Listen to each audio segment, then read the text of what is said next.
Então, nós vamos fazer agora a leitura desse livro do Cântico de Louvor, que se chama, né? Aqui está dizendo assim, o Cântico de Louvor de Débora.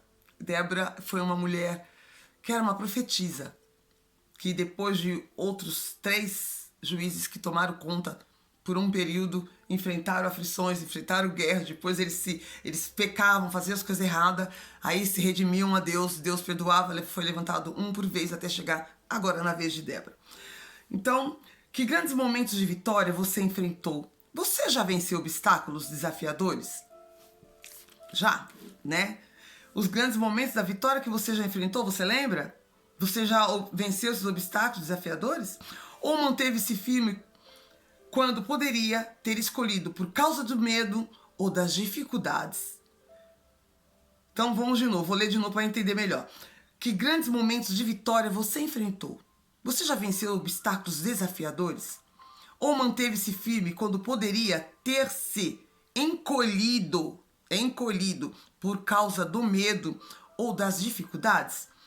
Qualquer que seja a sua vitória, louve a Deus por elas.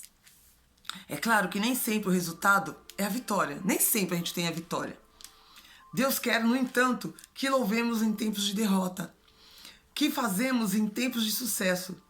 Débora devia saber disso muito bem, porque passava os dias mediando problemas entre as pessoas. Todo dia se constituía de uma lembrança de que a vida nem sempre é uma proposta vencedora. Deus, entretanto, é o Senhor, tanto nos ganhos como nas perdas. Então, quando você estiver no alto, louve-o como fez Débora. Mas quando não estiver, louve-o da mesma forma, na vitória ou na derrota. Deus é sempre digno de nossa adoração. Olha só como o contexto que está aqui tem tudo a ver com o boot que eu acabei de fazer com vocês, né? Depois, para você no YouTube, eu farei o boot no final, tá certo? No Instagram começou com ele. Então vamos lá. A Débora, ela é uma mulher que podemos dizer assim, ela sempre estava ajudando as pessoas, por isso que ela estava sempre mediando ali entre os problemas, por isso que ela foi levantada como uma juíza naquela época para ajudar ao povo. Então, bendita seja sobre as mulheres Jael. Vou contar para vocês o caso que aconteceu numa situação que as coisas não estavam boas, né? Então, lembre-se o quê? Que para louvar, primeiro fato aqui, primeiro ponto, nos livros de Juízes, aqui a partir desses capítulos. Mesmo que as coisas estejam boas, louve. Mesmo que não tá bom, louva também. E se estiver ruim, também. É melhor louvar quando está tudo bem, porque você está tendo intimidade com ele, do que só quando você está tudo mal, porque você está na angústia. Foi o que foi falado quando nós fizemos o boot, né? No versículo 24 do livro 5 de Juízes, está assim: bendita seja sobre as mulheres Jael, porque você vai saber o porquê. Jael é uma mulher, ela é mulher de Éber, que era um queneu, uma pessoa que na Bíblia teve uma certa importância lá na história dele. Bendita seja as mulheres nas tendas. Água pediu ele, e ele deu a ela em taça de príncipes, que lhe ofereceu manteiga. A estaca estendeu a sua mão esquerda e ao maço dos trabalhadores a sua direita, e matou a Cícera e rachou-lhe a cabeça. Quando lhe pregou, atravessou as fontes. Eu vou te contar o que aconteceu de uma forma resumida, para que você entenda o contexto desse versículo, né? Que bendita sobre as mulheres Jael. Jael, ela era esposa de Éber, e Éber era uma das pessoas que estava dando uma certa guarita, uma certa ajuda para uma pessoa má, que era o nome dele, deixa eu me lembrar aqui. Espera um pouquinho, que eu já vou lembrar o nome desse homem, porque ele estava apavorando o povo de Israel, que estava vivendo lá. Espera aí, já acho ele aqui.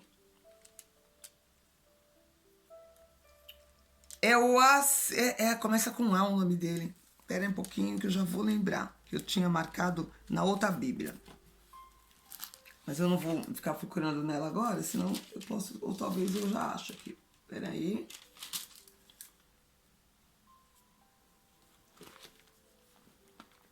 Para que eu conte para você.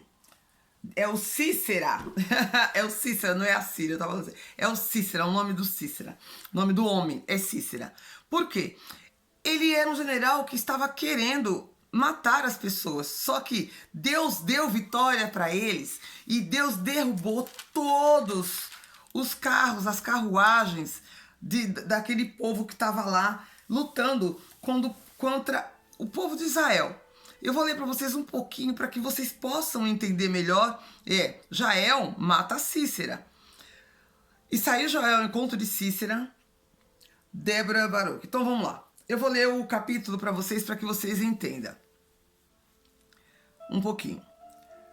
E anunciaram a Cícera que Baraque, filho de Abinoão, tinham subido ao monte. E Cícera convocou todos os carros, 900 carros de ferro, todos que estavam com ele, desde Araçote e Ragoim até o reino de Quizon. Então disse Débora a Baraque: levanta-te, porque este é o dia que o Senhor tem dado a Cícera na nossa mão. Na nossa mão. Que Débora era uma profetisa. Então ela levantou aquele homem, falou para ele: levanta, porque que era Baraque, né, filho de uma pessoa importante dentro da tenda deles lá, um dos lutadores que eram todos, eram divididos em tribos. Então eles tinham que estar sempre guerreando com os inimigos, afrontava por causa das besteiras que eles faziam, né, dos pecados que eles cometiam. E ela profetizou isso aquele dia: levanta-te, porque este é o dia em que o Senhor tem dado a Cícera na tua mão.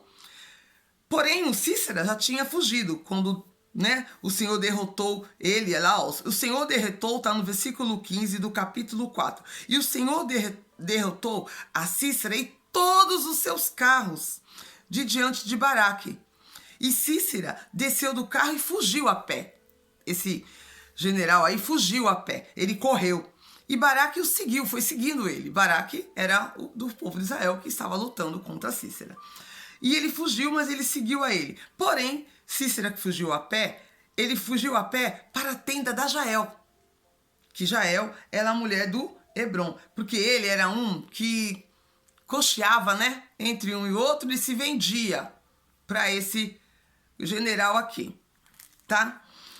Então lá no versículo...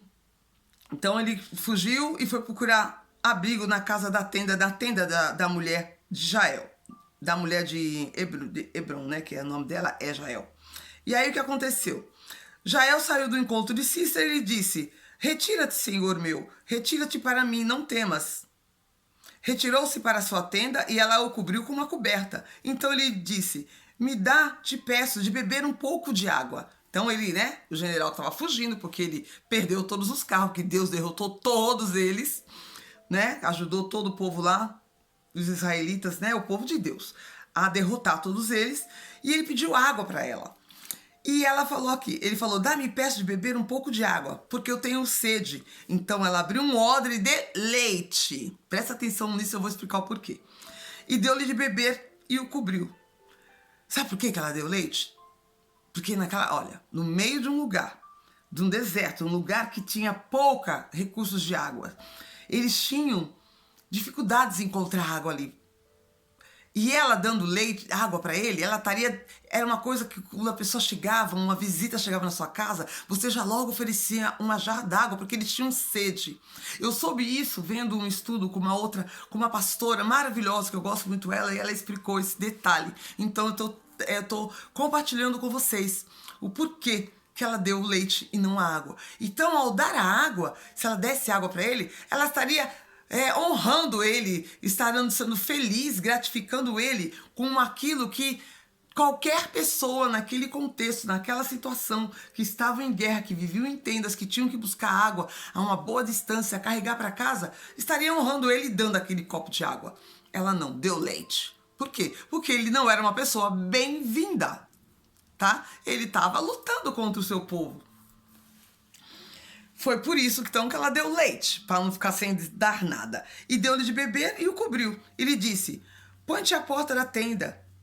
Ele falou para ela: há de ser que alguém, se vier te perguntar e disser, há alguém aí? Olha só, ele vai na casa dela, na tenda dela e fala para ela, põe-te à porta. Ela quer dar, o inimigo vai até a tua porta, a tua casa, entra na tua casa, te pede água, que é o melhor que você tem para sua família, que é a água, que é o mata a sua sede ali, naqueles tempos, naquele calorão, e ela dá o leite. Aí ele manda ela ficar lá na porta, vigiando, porque se há alguém que vier e te perguntar, disse-te, para dizer para eles, né? Há alguém aqui, responda que tu então não. Ele fala, então responde que não tem ninguém aqui. Cretino, né? Mas essa mulher foi maravilhosa, né? Conforme a profetisa Débora tinha falado para Baraque, levanta-te porque hoje o Senhor vai te dar Cícera na tua mão. E como eu também tinha lido lá, que seria pela mão de uma mulher, vocês vão ver agora. Aí então Jael, uma mulher de Éber, tomou uma estaca da tenda e lançou mão de um martelo. Porque ele foi lá, né, deitar-se, sossegar lá. E foi mansamente até ele. E cravou a estaca na fonte dele. E pegou, que ela assim, ó, escravou aquela estaca. Você imagina, uma tenda, que era aqueles três pauzinhos lá em pé para colocar aquela lona por cima, digamos uma lona, um tecido que eles tivessem. Dali ela pegou uma para tirar, colocou em cima da cabeça dele, porque ele estava cansado, ele estava vindo da guerra, ele estava super cansado, exausto, fugiu, andando a pé, subindo todas aquelas montanhas, morros, imagina, né? Você leva a sua imaginação. Ela pega uma estaca, coloca em cima da cabeça dele, pega uma tela, pá! Acabou com ele. Ela cravou a estaca na fonte e pregou na terra, estando ele, porém, carregado de um profundo sono e já cansado, e assim morreu. Foi assim que o inimigo do povo de Deus, por uma mão de uma mulher, conforme a profetisa tinha dito, que bendita seja sobre as mulheres Jael, porque foram passados, eles estavam ali depois de 40 anos naquela luta. 40 anos, por causa daqueles pecados que eles estavam cometendo um pouco antes disso acontecer, né, os anos anteriores, com a Débora e com a profissão que ela, né, que ela declarou que ia acontecer, porque Deus falou para ela, e que seria através de uma mulher, ocorreu. E quando o homem chega na porta, né, correndo atrás dele, Baraque chega, ela fala, é esse que você veio procurar? Tá ali, ó, tá ali naquele canto, vai lá. Muito forte isso, né? Muito, muito forte. Uma mulher, ela pode também ser usada por Deus quando Deus quer. Isso era naquele tempo, ninguém tá mandando você matar ninguém. É só para que você entenda o contexto da história de Juízes. Olha quantas guerras eles tinham que estar tendo que estar envolvidos. E aquela mulher ali, ela foi uma mulher que ela usou sabedoria, ela sabia quem era Cícera, ela sabia. Ele comprava as pessoas, que era até o povo de Deus, que acabavam se corrompendo, cometiam os pecados, e o marido dela era um deles, né? Que faziam que estava fazendo parte daquilo. Por isso que ele foi lá na casa, na tenda dela. Por quê? Porque o marido dela tinha, assim, né, uma certa ligação com esse cidadão, com esse capitão aí, que era o Cícera. Enfim, ali acabou-se o dia dele. Então vamos continuar aqui.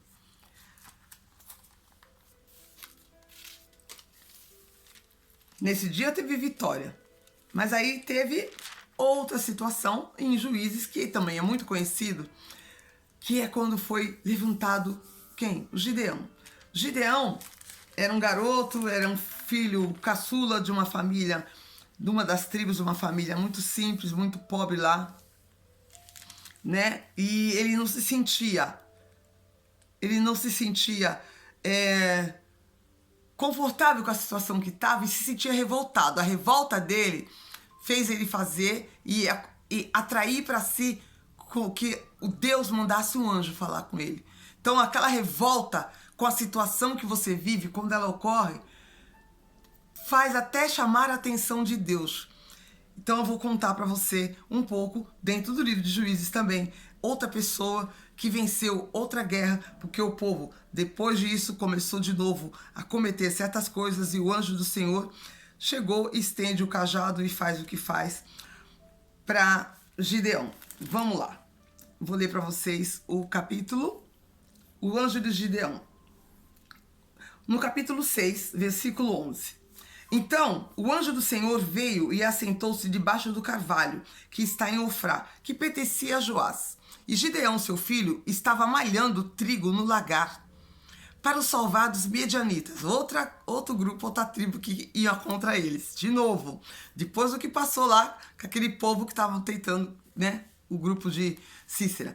Então o anjo do Senhor lhe apareceu e lhe disse: o Senhor é contigo, varão valoroso. Mas Gideão respondeu: ah, Senhor meu, ai, Senhor meu, se o Senhor é conosco, por que tudo isso nos sobreveio? Porque toda essa desgraça, né, nos sobreveio.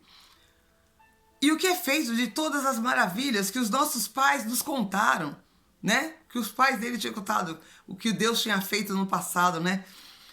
Não nos fez o Senhor subir do Egito? Porém agora o Senhor nos desamparou e nos deu nas mãos dos medianitas. Mas tem que lembrar o porquê que Deus deu ele na mão dos medianitas. Porque o povo se desviava do Senhor, né? Cometia os pecados, eles estavam na idolatria e fazendo outros pecados, como eu comentei no primeiro vídeo dessas lives que eu estou fazendo sobre Juízes. Então o Senhor olhou para eles e disse: vai nessa tua força e livrarás a Israel das mãos dos medianitas, falando para ele: porventura não te enviei eu? E ele lhe disse: ai, Senhor meu, como que livrarei a Israel? Como eu livrarei Israel? Eis que a minha família é a mais pobre. É a mais pobre em Manassés. E eu sou o menor da casa do meu pai. E o Senhor lhe disse: porquanto eu hei de ser contigo, eu vou ser com você. E te ferirás os medianitas como se fosse um só homem. Então Deus está falando: vai, que eu vou estar com você. Eu vou estar lá com você. E ele disse: se agora tenho achado graça, ele quis ali fazer um teste com Deus, né? Se agora tendo achado graça aos teus olhos, dá-me um sinal de que és o que falas comigo, de que é o Senhor que está falando comigo, porque era o anjo que estava ali, né, falando com ele. Eu rogo-te que te apartas até que eu venha a ti e traga o meu presente. Ele ia fazer um presente para ele. E ponho-te perante de ti. E disse: esperarei até que você volte. E assim Gideão preparou lá o cabrito, né? Ele preparou lá. Vamos lá pro versículo 21. E o anjo do Senhor, quando ele preparou tudo, o que ele fez? Eu vou ter que contar para vocês. Ele preparou o pão, matou um cabrito, preparou, colocou tudo ali, como eles faziam as oferendas, né? Que eram feitas naquelas épocas para os deuses. Porém o anjo lhes disse, né? Ele apresentou tudo ali. Porém, quando o anjo veio, tomou-lhe e disse: toma a carne e os bolos asmos e põe sobre a penha e verte o caldo, né? Derrama o caldo por cima. E assim o fez. E o anjo do Senhor estendeu a ponta do cajado que ele estava nas mãos e tocou a carne e os bolos. Então subiu fogo daqueles pães asmos e daquele caldo que ele jogou por cima e consumiu toda a carne do cabrito que estava lá. E os bolos, a carne e os bolos asmos. E o anjo do Senhor desapareceu dos olhos de Gideão. Então o Gideão ali viu que era realmente um anjo do Senhor, porque era assim que era feitas as oferendas para Deus naquela época. Que Deus não precisa de comida, né, gente? Bom, aí o que Gideão fala? Senhor Jeová, eu vi que o anjo do Senhor face a face. Porém o Senhor lhe disse: Pai seja contigo, não temas, não morrerás. E Gideão ali edificou um altar ao Senhor e chamou o Senhor é paz. E ainda até o dia de hoje está em Ofra, lá no lugar, né, que é Ofra dos Abizesrita. Bom, a partir dali, o que aconteceu? Gideão foi, só que ele queria ir do jeito dele. Ele juntou todo o povo que ele pôde, a maioria dos homens que ele tinha ali dentro da tribo dele, os grandes lutadores, os fortes, os valentes, né, os jovens, para ir para essa guerra, para lutar contra os medianitas. Só que ali, Deus também não queria que ele fosse com tudo aquilo. Por quê? Que eles iam achar, porque Gideão já tinha até duvidado dali que era Deus falando com ele. E quis fazer uma prova. Deus até aceitou ele ali e falou pro anjo: tá, vamos ver o que ele quer. Se retira, deixa ele fazer o que ele ia fazer. Ele preparou toda aquela oferenda e falou: agora se apresente. O anjo se apresentou de novo. Que, né? O anjo foi lá, que era um homem, mas foi enviado por Deus. Foi lá, em forma de homem, porque ele estava ali, como eles tinham se afastado tanto de Deus, ele não tinha confiança mais. Se ele tivesse com intimidade com Deus, como eles tinham, como os pais dele tinham falado, e eles tivessem permanecido, isso não teria acontecido. Eu creio bem assim. Mas, enfim, aí o anjo fez o que fez e consumiu. Quando ele falou que ele ia estar com ele, que ele ia vencer, que ele fosse, ele juntou muita gente mesmo. Só que Deus falou para ele o seguinte: Gideão, muito é o povo que está contigo para eu te dar os midianitas. Isso está já no capítulo 7, no versículo 2. Muito é o povo que está contigo para eu te dar os midianitas. E em sua mão, a fim de que Israel não se glorie contra mim. Né? A fim de que Israel não se gloria. Porque aquele monte de gente, eles iam falar, mas nós estávamos bastante, foi por isso que nós ganhamos, por isso que nós vencemos. Eles não iam dar méritos a Deus, que Deus estaria com o Gideão. Então, ele teve que fazer um arranjo ali todinho, dizendo, a minha mão me livrou. E agora, pois, apregou os ouvidos do povo, dizendo, quem for covarde e medroso, que volte. Então ele fez uma forma de que todos que fossem covarde e medroso, que para ele falar, volte para trás. Resumindo aqui, eu vou resumir para vocês. Ele foi fazendo algumas atividades conforme Deus ia mandando ele fazer, para que no final de tantos homens que eles tinham, ele tinha mais ou menos aqui, deixa eu ver aqui, 2.000 voltaram, ele tinha 10.000 ficaram, olha só, tinha 10.000. No final ficou só 300. Tinha só 300. Por quê? Deus não queria que ele fosse com tudo aquilo. Porque é a mão de Deus. Deus ia fazer do jeito que ele quisesse. Poderia ter feito só com o Gideão, como ele fez com, no caso de Davi, um só derrotou o gigante. E todo mundo ficou quietinho. No caso aqui, ele falou, não vai levar tudo isso. Ele foi fazendo situações, criando situações aqui, para que Gideão fosse tirando o povo, escolhendo o povo. Como, por exemplo, vou dar um exemplo aqui. Quando tinha 10.000, ele falou assim, ainda tem muita gente. Faz eles ir nas águas, descer até as águas, e ali eu provarei que será aquele que eu disser. Quem ele aprovar ali, quem Deus fosse aprovado. Então Deus tem que provar e aprovar a pessoa. Este será contigo. Por quê? Porque ele poderia ter aquele batalhão de pessoas, mas chegar na hora da luta, eles correrem, fugirem. Olha só como Deus é maravilhoso.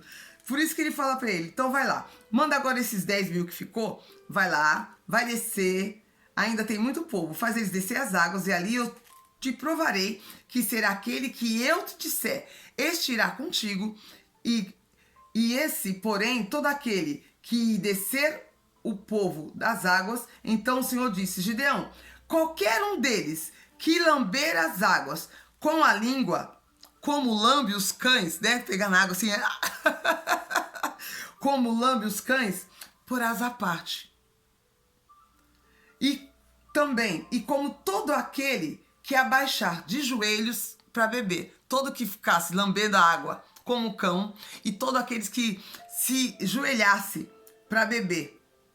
Olha só, e foi o número dos que lamberam, levando a mão à boca, 300 homens, e todo o resto que abaixou os joelhos a beber as águas. E disse o Senhor a Gideão, com esses 300 homens, esses 300 que lamberam as águas, vos livrarei. Os que se ajoelharam lá, só os que lamberam ele levaria. Ele livrará junto contigo da mão dos medianitas. E o povo tomou a sua provisão, tudo que precisavam, e foram com ele. Então, olha as situações que ele foi vendo para separar, né? Ele estava com 10.000, ficou só 300. E venceu a guerra. Gideão venceu a guerra. Então, o que no capítulo 3, o capítulo 6, o 7, ele vem dizer pra gente? Essa prova de Gideão. Antes de decidir usar a oração de Gideão como um exemplo pessoal, né? É o que está aqui, uma reflexão sobre isso. Eu vou ler para vocês. Antes de você decidir usar a oração de Gideão como exemplo pessoal a seguir, vamos refletir sobre a situação.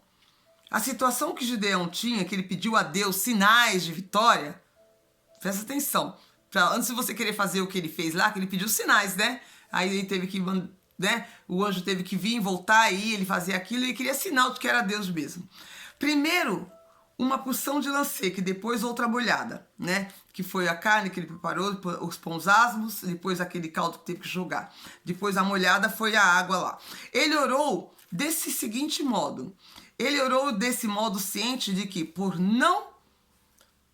pouco, ele não provocaria a ira de Deus, porque ele estava duvidando, Deus podia ter ficado irado com ele, né? O Senhor respondeu ao pedido de Gideão, mas exigiu que o exército fosse reduzido. Então Gideão testou Deus, e logo Deus testou Gideão. Foi o que ocorreu aqui. Ele testou Deus quando o anjo apareceu, e depois Deus testou ele, quando mandou ele levar os homens para fazer como ele estava dizendo, para beber a água lá, conforme eles fizessem. A porção de lã mostrou que Deus lhe daria a vitória, mas ele teve de abrir mão de qualquer fragmento, qualquer coisa que desse esperança de que a vitória seria gerada por eles e pelos soldados, pelaquela multidão que estava com ele. Testar a Deus, isso aqui é para nós, testar a Deus sempre acaba sendo um teste maior para nós. Quando você quer testar Deus, depois o teste para nós vai ser muito maior. Mesmo que ele faça o que nós pedimos, a questão está se confiamos nele ou não. Por isso, Deus sempre retém a palavra final sobre a nossa resposta. Em lugar de pedir sinais a Deus para que ele prove a si mesmo, porque ele não precisa ser provado, gente. É esse o contexto, não precisa. Então, antes de você pedir sinal a Deus para que ele prove a si mesmo, diga que confia nele e para que ele faça o que é melhor. Então é melhor você falar, Senhor, eu não sei se isso é certo ou não, mas eu vou fazer conforme o Senhor está me mandando. Eu vou fazer. E que seja feita a sua vontade. É melhor.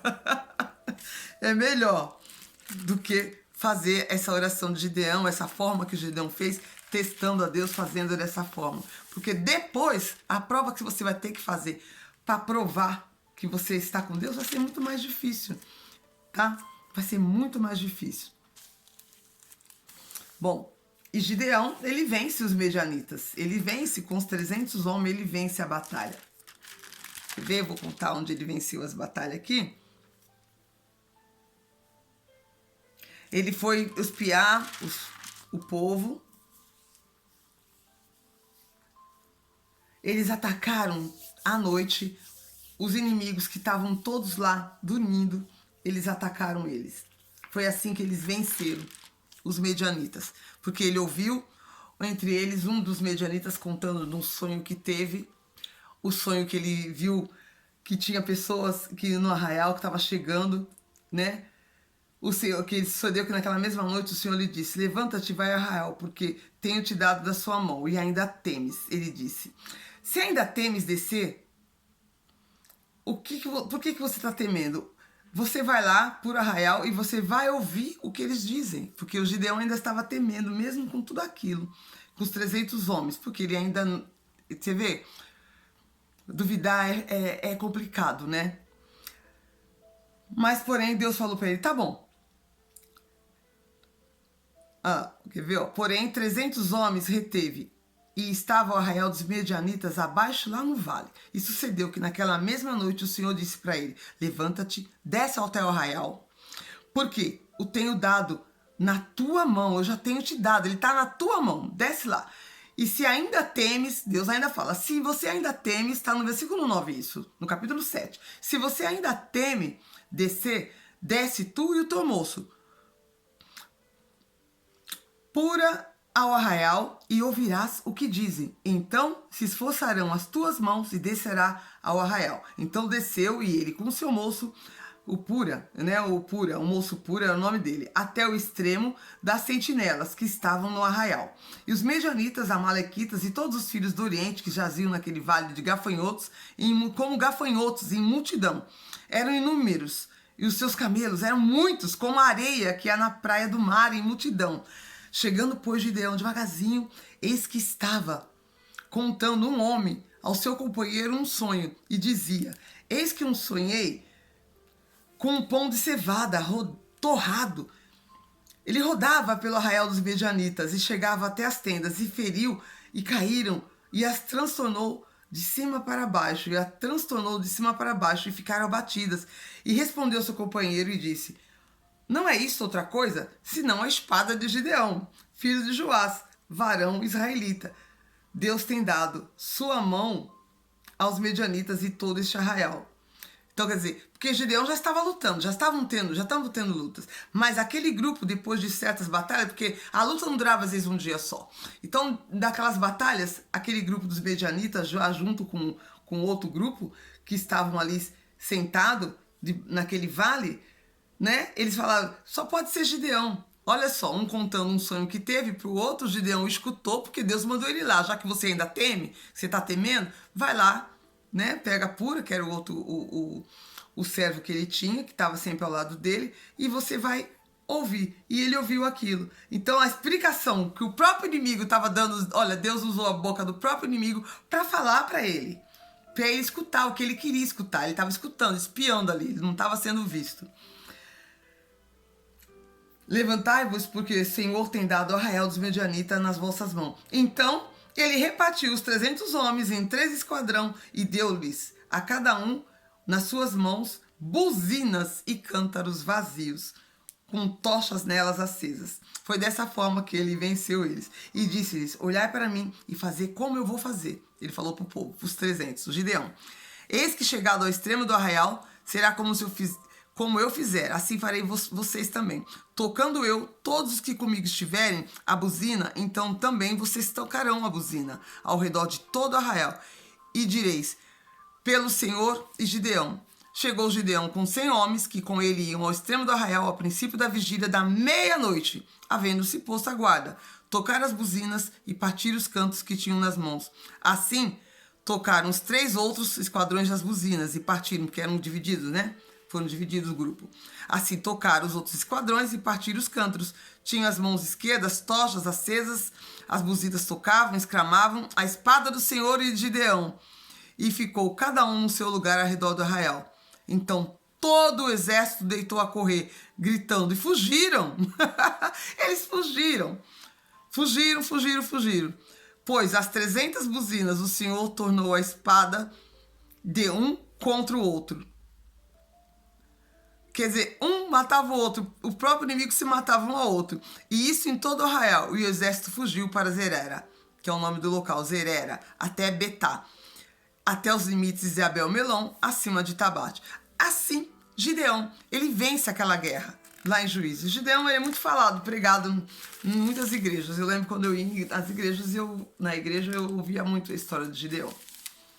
Então foi uma outra pessoa muito importante, né, para vencer nessa fase lá no livro de Juízes, nessa fase que os juízes eram levantados. Então nós vamos acabar, que eu vou terminar com vocês aqui, a importância de estarmos nos separando para realmente estar louvando a Deus, não só na aflição, na angústia, nos tempos bons também. Na angústia, Deus ouviu eles, ouviu Gideão, que estava angustiado, amassando lá, né, o trigo com revolta no coração, mas, né, ele estava revoltado, a revolta dele foi vista por Deus e Deus sabia que podia usá-lo, aquele jovem revoltado, mesmo ele se sentindo inferiorizado por ser de uma família muito pobre, ser o mais novo, que valor ele teria perante todo aquele povo, que tinha gente de mais posses, gente de, digamos, né, que eram gerações e gerações de famílias mais cotadas, podemos dizer essa palavra nos dias de hoje. E Deus falou, aqui Deus mostra, não importa quem você é. Quando eu escolho a pessoa para livrar um povo ou para fazer algo para ser usado como ferramenta, um instrumento meu, eu não quero saber se ele é um bilionário, um milionário, um mediano ou um paupérrimo ou um mendigo. Então preste atenção.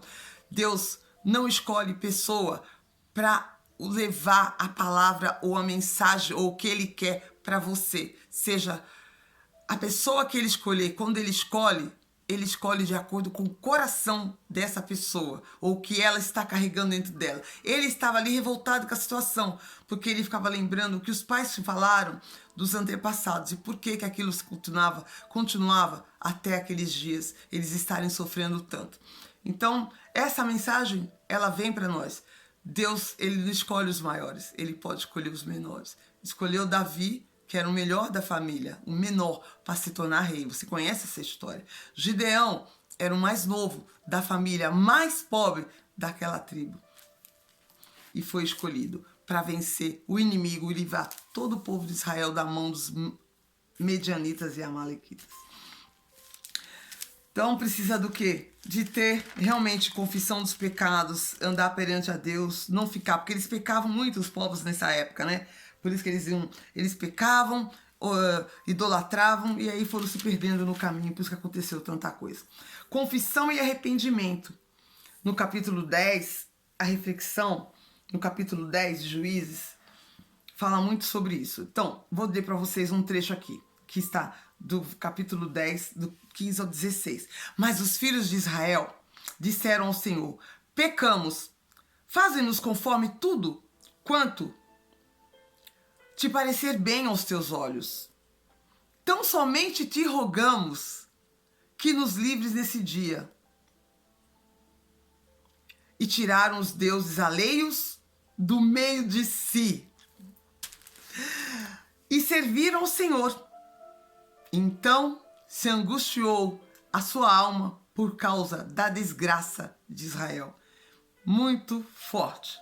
Então tem que haver confissão e arrependimento. Tem que haver. Põe na cabeça, tem que haver.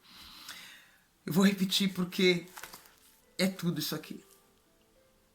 Mas os filhos de Israel disseram ao Senhor: pecamos, faze-nos conforme tudo quanto te parecer bem aos teus olhos. Tão somente te rogamos, nos livre nestes dias.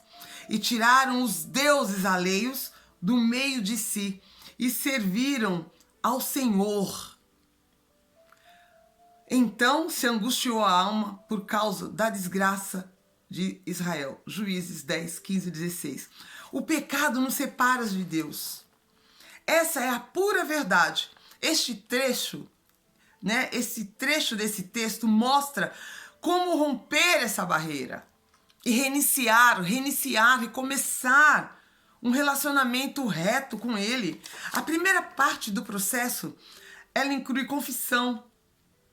Contar a Deus o que você fez de errado.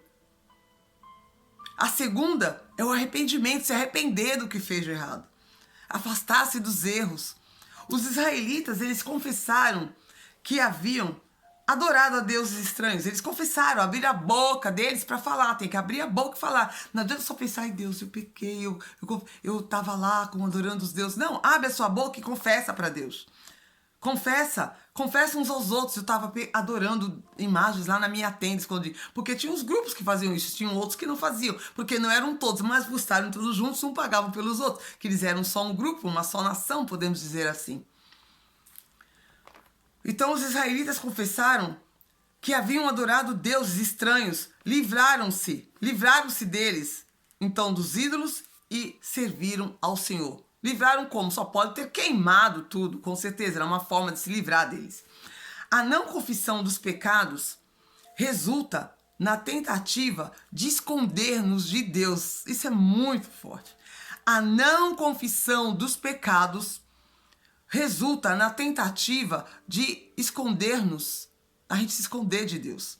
A exemplo de Adão e Eva no jardim, achamos-nos incapazes de encarar a Deus quando eles se esconderam lá, quando eles pecaram, né? Foram pegar o que não era proibido fazer. Era pecado, não era para pegar. Porque foi proibido. Então Deus proibiu também a idolatria. Está fazendo? É pecado. Não fazer outras besteiras dos pecados que já sabe, você já sabe qual é? Tentando esconder, não adianta, porque Deus sabe.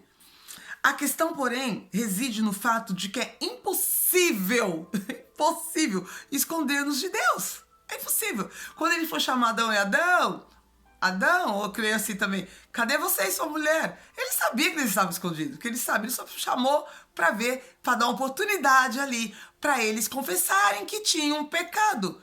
Mas eles fizeram o contrário, ficaram jogando a culpa um no outro. Foi a culpa dessa mulher que tu me deste, foi a culpa da serpente, enfim. Você conhece essa história e eu já contei também aqui em outra live. Então não adianta, é impossível nos esconder de Deus. A Bíblia afirma que tudo será conhecido, mesmo o que pensamos e dizemos secretamente. O que você diz no secreto, ele sabe, ele conhece. Nada é mais pesado e destrutivo do que o pecado. Não compreendemos quão pesado é até sentimos o seu peso. Esmagador em nossos relacionamentos. O pecado esmagando nossos relacionamentos. Com ele, com o próximo. Enfim, ele esmaga. Não percebemos como é destrutivo até depararmos com um muro que ele colocou entre Deus e nós. O pecado, de quem é o pecado? De quem provém o pecado? Foi o que eu falei da fortaleza também, dos vídeos anteriores, 2 ou foi no de ontem. Ele coloca um muro. O pecado vai colocar um muro entre Deus e nós. Como os israelitas experienciaram, nada é mais libertador e maravilhoso que a compaixão e a graça de Deus. Ao confessar o pecado, você não está lhe dizendo nada que ele já não saiba.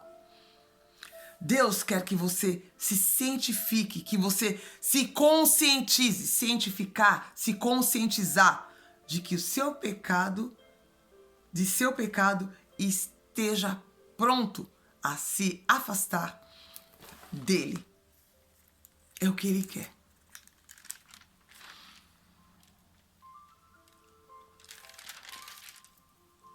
Essa é a nossa palavra, a nossa mensagem de hoje. Confissão e arrependimento. Mesmo Gideão, com as dúvidas que ele teve, as incertezas, mas Deus colocou certeza no coração dele. Mesmo ele se sentindo como ele se sentia, um pequeno, da família mais pobre, mas ele foi tremendamente usado por Deus. Você também. Não importa a sua condição, a sua situação, quem é você. Não importa, mas compreenda que é pesado você se sentir separado de Deus por pecado que você comete. Porque você você acaba se deparando com um muro que destrói esse relacionamento que você pode ter com aquele que te ama, que não olha para a sua condição, que não olha para quem você é. Confissão e arrependimento. Ao confessar o seu pecado, você não está dizendo mais nada do que ele já sabe que você tem feito, que você está fazendo, que eu tenho feito, que nós fizemos. Então, confesse, se arrependa. Deus quer que você se conscientiza do seu pecado e se afaste dele. Se afaste dele e você vai ter um relacionamento com Deus. E louve ele. Nos dias bons ou nos dias ruins. Que o seu relacionamento vai ser muito, muito mais estreitado com Deus. Um excepcional dia já está amanhecendo para você aí. O sol já está lá fora. Bom dia! A gente se vê no próximo dia. Faça do seu dia um excepcional dia. Se confronte a si mesmo. Busca dentro de tudo que você tem feito. Se tem algum mal escondido, alguma coisa, algum pecado que você acha que está oculto de Deus. Procurei. Nada de idolatria e nada de pequenos pecados, grandes pecados ou médio pecado. Qualquer coisa que vai contra a ele é pecado. Então, busca saber qual é e tenha um relacionamento de intimidade com o Pai. Eu amo vocês e Ele ama muito mais e nos dá oportunidade todos os dias. Seja forte. Seja forte. Até amanhã. A gente se vê. Tchau!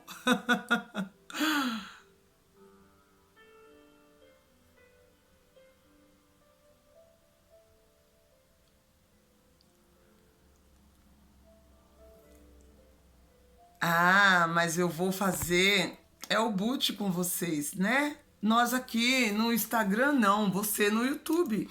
Vou fazer sim, para você ver como é forte esse boot que foi feito no dia de hoje e que tem tudo a ver com até a palavra que foi feita. Olha como Deus é maravilhoso, sabe, gente? Eu vou aqui só, deixa eu abrir aqui, que eu vou falar para vocês.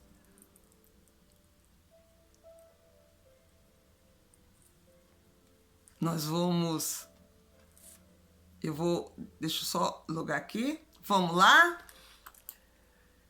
Ah, é muito bom esse boot de hoje. Eu quero que vocês tenham, assim, aqui no YouTube também, a participação desse boot para vocês verem o quão maravilhoso foi e vai ser para você também. Maravilhoso. E tem tudo a ver. Que incrível, né? Deus faz tudo com certo. Deus tem... Ele é tão... Ele é onipresente, onipotente, onisciente. Tudo que ele faz é tão maravilhoso que não tem como você separar uma coisa da outra. Não tem, não tem. Então, eu vou aqui. Vamos lá. Respira fundo, respira aí 3 vezes, bem gostoso. Deixa eu tirar ele aqui da frente. Respira fundo, vamos lá. Eu ativo o meu espírito, renovo a minha identidade, renovo o meu propósito. Assim as misericórdias do Senhor se renovam a cada dia. Eu renovo agora o meu espírito diante do Senhor. Renovo também o meu relacionamento. A minha alma está submissa à direção do meu espírito e ele governa sobre todas as coisas, sobre as minhas vontades, sobre as minhas emoções. Inclusive governa sobre o meu corpo. O meu corpo, criado para desfrutar do melhor dessa terra, é o do meu propósito. Eu não abro mão desse corpo que desfruto e de tudo que é novo. Eu ando debaixo da governança da minha alma, o próprio coração, do meu coração. O meu coração é o walkie-talkie de Deus. E eu quero todos os dias estar sensível para ouvir tua voz. Ouça agora a voz do Pai, doce e amável, te chamando pelo nome. Hoje é dia de sentir amado. Abre o sorriso, esfrega suas mãos e diz assim: já é. Já é. Coloca teu sorrisão no rosto. Já é.